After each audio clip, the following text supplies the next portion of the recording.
Hello and welcome. I am so excited to be this far along on the journey with you, and you've gotten this far in the sales process and you're probably wondering what's next. So what you need to do next after you have gotten your client to a yes, and you've probably navigated them through some objections and some self-sabotage and some questions and all of those things, is you need to have your systems and structures set up in place in order for the client to really feel honored and cherished and special and happy about their investment. So if you have gotten them to a yes, you've likely processed their payment. And you could have done that either over the phone or in person or virtually, or you may have had a sales page for them to go to.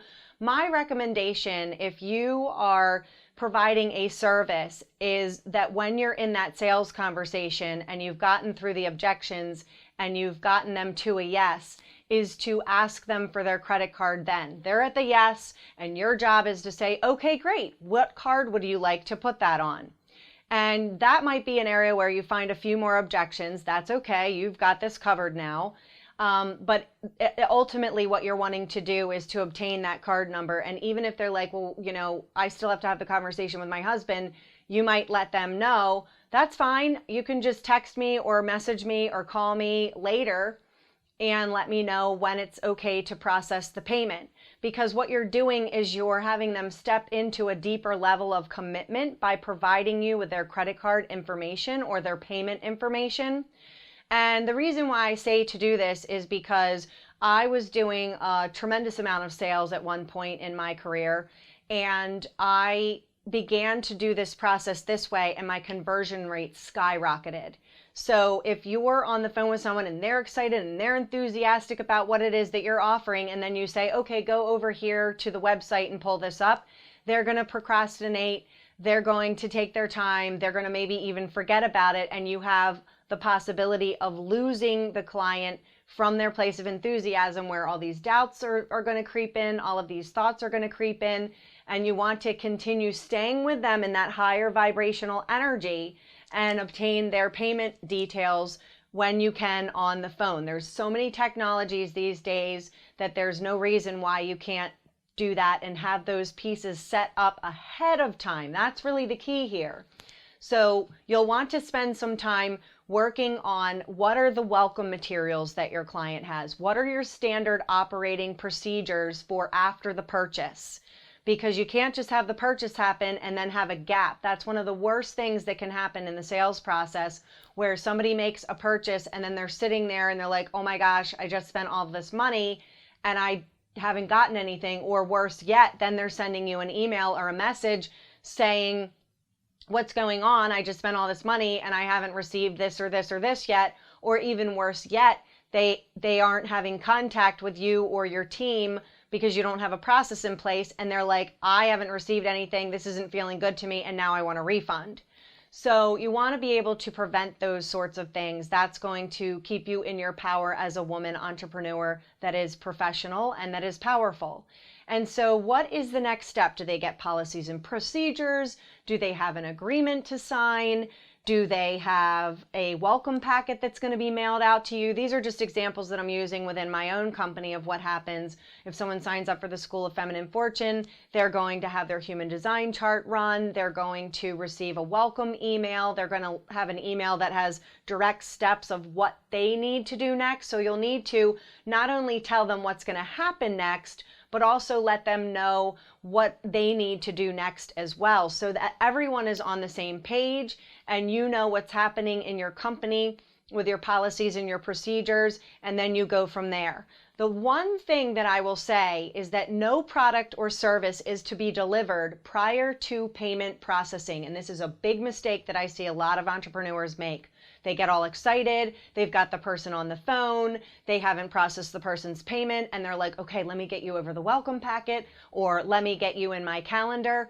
I'm not investing any more of my time with someone until their payment has processed. Because a lot of times what can happen is you didn't process the payment, you're all enthusiastic because the person said yes, but they haven't demonstrated that their yes is a real yes by processing a payment yet. And then you go into service delivery. Even making an appointment, in my opinion, is a form of service delivery. Anything that my team or I have to begin to take action on requires time, it requires effort, and until an actual payment has been processed and there's a success, you've processed the sale with whatever service you're using to process your sales, then nothing else is going to happen. Once that payment has processed, that's when you would get on the phone with your person and schedule them for whatever it is, or give them their welcome materials if it's a program, and let them know, here's what you need to do next, and then here's what you can expect next as a participant in this program. And then you can go into doing these different things and having your team send welcome emails depending upon what they signed up for, or a product delivery, for example. Now, people who have products, they've got this down way more pat than the people who are delivering services. If you think about it, it's like as simple as going to a department store and purchasing a pocketbook. You're not getting that pocketbook or the pocketbook in the bag that the store is putting it in for you until after your payment's been processed, you've signed the receipt, and they've put that receipt in their cash register, and they've put your receipt in your bag. So the service industry needs to be treating their services in the same exact way. So then you get your client all enthusiastic, and maybe you have a policy. For example, in my private coaching packages, I like to send a gift right away. So a gift and a handwritten thank you note. So I'm going to take time to have my team do the gift aspect, and I'm going to take time to write my handwritten thank you note and letting them know I'm excited to begin working with them. Or if it's, something else, maybe you have someone on your team, or maybe you personally are calling people to welcome them and congratulate them. Again, this is a time of excitement. It's a time of celebration. And you want to remind your people to do that. If they've just made an investment in themselves, that's a time for them to celebrate. It's not a time for them to go into worry or doubt, or how this is going to pan out, or if their investment is going to pay off. They have an opportunity to stay in this energy of, one of the biggest gifts that you can give to yourself is in investing in yourself. And I really want to acknowledge you and to encourage you to do something to memorialize this vast, exciting experience in your life, so that you will remember it forever. Because I know that when I invest in myself, that things just open up big time. It's me acknowledging, it's a demonstration of me receiving on a greater level. So now's your chance to do an inventory and to identify, wait a minute, Rebecca, I don't have a welcome packet, or I need to update my policies and procedures, or I need to have an attorney review a contract or up level a contract because it's from 2 or 3 years ago, or identifying whatever it is that you need to do and all of the procedures. Maybe even in your standard operating procedural manual, you're going to update how things happen after you've gotten someone to yes and they've made the investment with you.